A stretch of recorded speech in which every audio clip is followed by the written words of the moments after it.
नमस्कार दोस्तों, निर्जास किचन में आप सभी का बहुत बहुत स्वागत है। तो आज हम बनाना सीखेंगे ट्रफल केक। ट्रफल केक बनाया जाता है गनाश से।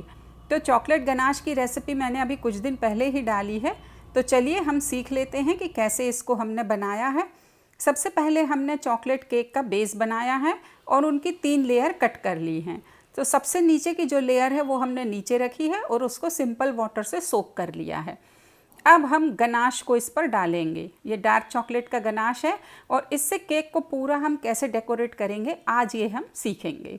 तो सबसे पहले गनाश को आप लेयर के बीच में डाल दीजिए और पैलेट नाइफ़ को इस तरह से हिलाते हुए हमको गनाश को स्प्रेड करना है।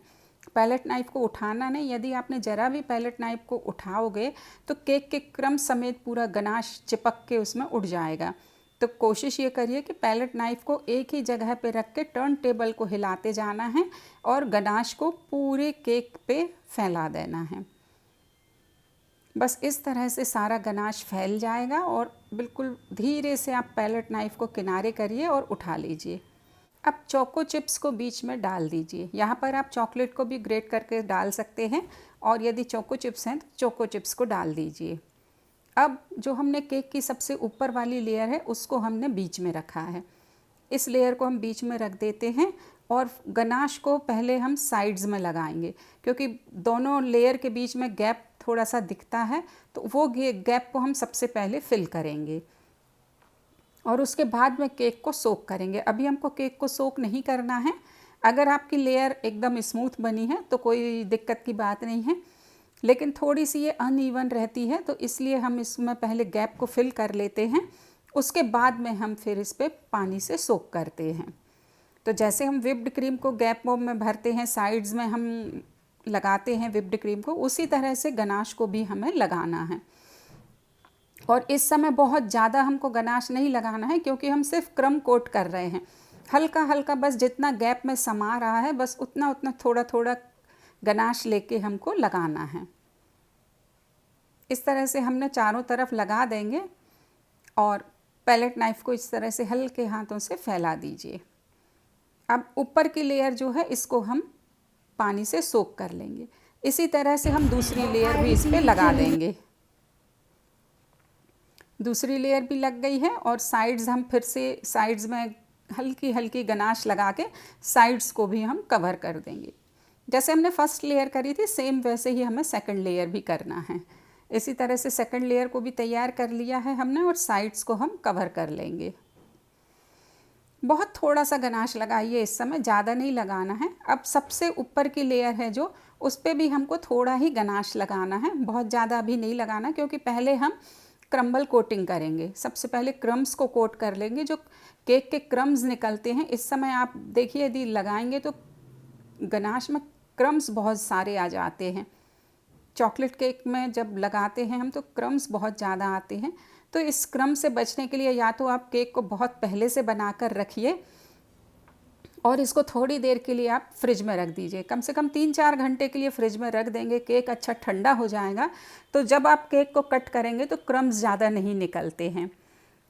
तो एक तो ये तरीका है, या फिर आप क्रम कोटिंग कर लीजिए, हल्के हल्का क्रम कोट कर लीजिए और धीरे धीरे थोड़ा थोड़ा लगा के हमने चारों तरफ गनाश को लगा दिया।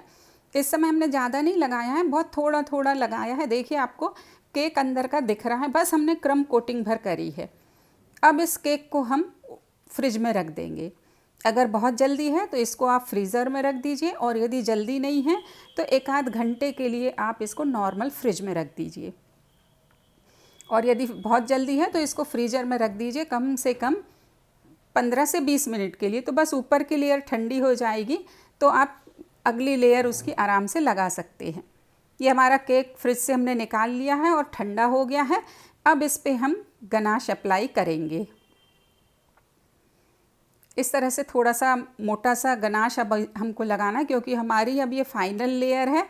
अब अच्छे से गनाश को लगा दीजिए ताकि फिनिशिंग बहुत अच्छी आ जाए केक के ऊपर। जब तक आप सेटिस्फाइड ना हो, आपको जहाँ लगता है कि यहाँ पे कम गनाश लग रहा है या केक दिख रहा है या आपको लगता है कि कम लग रहा है, तो आप वहाँ पे डबल डबल तिबल तिबल जितना, जब तक आप सेटिस्फाइड नहीं होते हैं आप इसको स्मूथ करते जाइए और गनाश को लगाते जाइए। केक ठंडा हो जाने के कारण जब आप इस पे गनाश को फैलाते हैं तो बहुत आसानी से फैलता है गनाश और बहुत इजीली हमारा काम हो जाता है।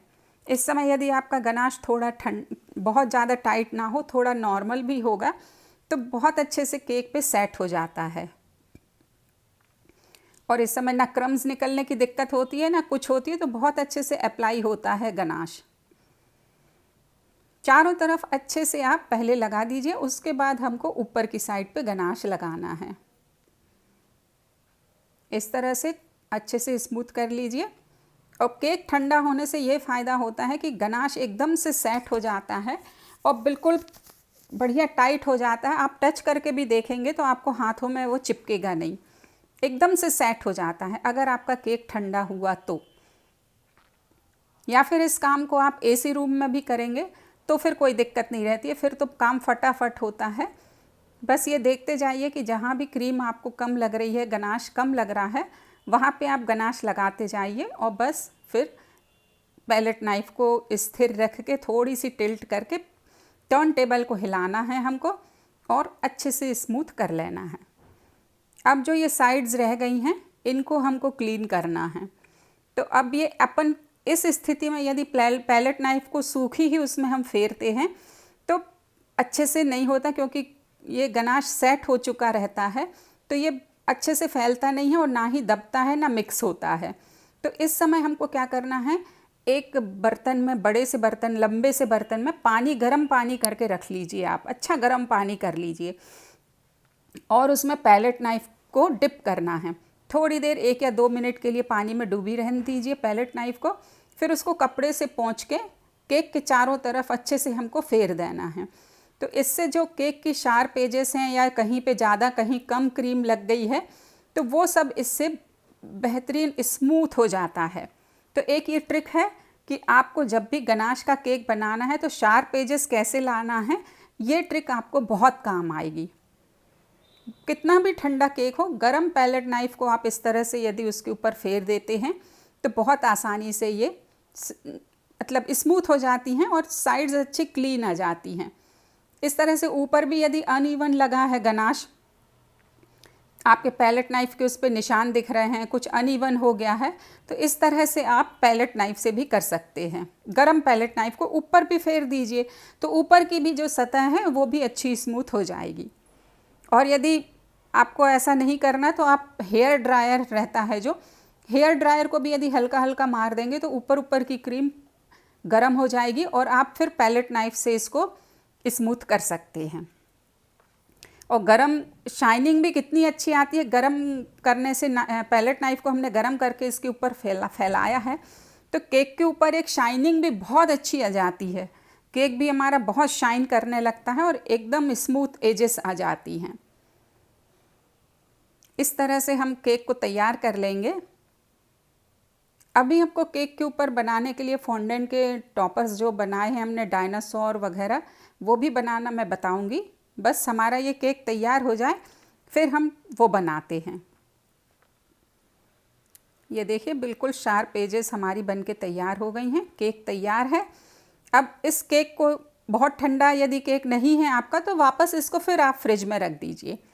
ये मैंने ब्लैक कलर का फॉन्डेंट लिया है और इसको हम थोड़ा सा कॉर्नफ्लोर डाल के बेल लेते हैं। इस तरह से हमने कॉर्नफ्लोर डाल के इसको पतला सा बेलना है, क्योंकि जो हमने फॉन्डेंट का कटर लिया है वो बहुत पतला है, तो ज़्यादा मोटा बेलोगे तो कटर के साइज़ का नहीं आ पाएगा, तो कटिंग अच्छे से नहीं होगी। तो इसीलिए हमने बहुत पतला सा इसको बेला है और बस कटर के हिसाब से उसको हमने कटर को दबा दिया और बस साइड्स का जो एक्स्ट्रा फॉन्डेंट है उसको हमने कट करके निकाल लिया है।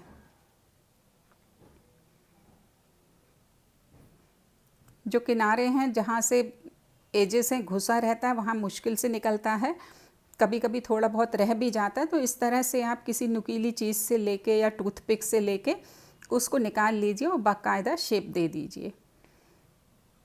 अब इसको धीरे से आप निकाल लीजिए। धीरे से आप किसी भी चीज़ से थोड़ा सा धक्का देंगे तो ये निकल आएगा आराम से। कटर में भी आप कॉर्नफ्लोर का मिश्रण लगा लेंगे तो ये चिपकेगा नहीं उसमें। अब ये जो कटर से काटने के बाद में साइड में थोड़े थोड़े रेशे दिखने लगते हैं, क्योंकि हमने फॉन्डेंट को ऐसे ऊपर खींच के निकाला था तो थोड़े थोड़े उसमें रेशे दिखते हैं, थोड़ा अनइवन रहता है। तो इस तरह से दबा दीजिए तो ये इवनली अच्छे से दिखने लगेगा, अच्छा स्मूथ। अब इसको उठा के हम थोड़ा सा, हमने वो डाला है कॉर्नफ्लोर, उसके ऊपर रख दिया है और इनको सूखने के लिए हम थोड़ी देर के लिए रख देंगे। अब इसके ऊपर हम एडिबल गोल्ड डस्ट आती है, उसको ब्रश से लेके लगा देंगे। मैंने इसमें कुछ भी नहीं मिलाया है, ना तो मैंने लेमन जूस मिलाया, ना वोडका, ना किसी भी प्रकार का कोई अल्कोहल, कुछ नहीं मिलाया है। बस सिंपल ड्राई डस्ट ली है, गोल्डन डस्ट ली है और उसको एक ब्रश की सहायता से इसके ऊपर अप्लाई कर दिया है। जहाँ जहाँ आपको दिखता है कि कम लगा है तो दोबारा उसको फेर दीजिए। बहुत अच्छे से, ऐसे करने से बहुत अच्छे से अप्लाई होता है गोल्डन डस्ट और कोई दिक्कत नहीं आती है। सबसे बेस्ट तरीका तो मुझे यही लगा है। गोल्ड डस्ट को इस तरह से फैला दीजिए, पूरे डायनासोर जो हमने बनाया है उसको कवर कर लीजिए। इसी तरह से मैंने 2-3 प्रकार के डायनासोर बनाए हैं और कुछ लीफ हैं। तो ये पूरा एक कटर का सेट मिला था मुझे, तो मैंने वो ख़रीद लिया था। तो उसी से मैंने, एक बच्चे की डिमांड थी कि उसके केक पे डायनासोर होना चाहिए शुगर पेस्ट का बना हुआ, तो ये डायनासोर मैंने उस बच्चे के बर्थडे के लिए बनाए हैं। और व्हिप्ड क्रीम में जैसे हमें दिक्कत होती है कि फॉन्डेंट की चीज़ें रखने से वो मेल्ट होने लगती हैं, या हमको जब डिलीवर करना पड़ता है उसी के थोड़ी देर पहले इनको लगाना पड़ता है, तो गनाश में कोई दिक्कत नहीं होती है। गनाश में आप बढ़िया लगा दीजिए, ये बिल्कुल मेल्ट नहीं होंगे और एज़ इट इज़ रहेंगे, चाहे आप 4 घंटे पहले भी इसको लगा के छोड़ देंगे तो एक बेनिफिट ये रहता है, गनाश पे फॉन्डेंट खूब अच्छे से सेट होता है और बिल्कुल भी मेल्ट नहीं होता है।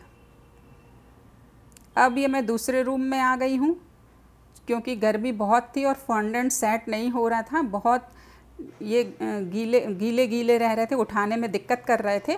तो एसी रूम में आके अब इसको मैं तैयार कर रही हूँ।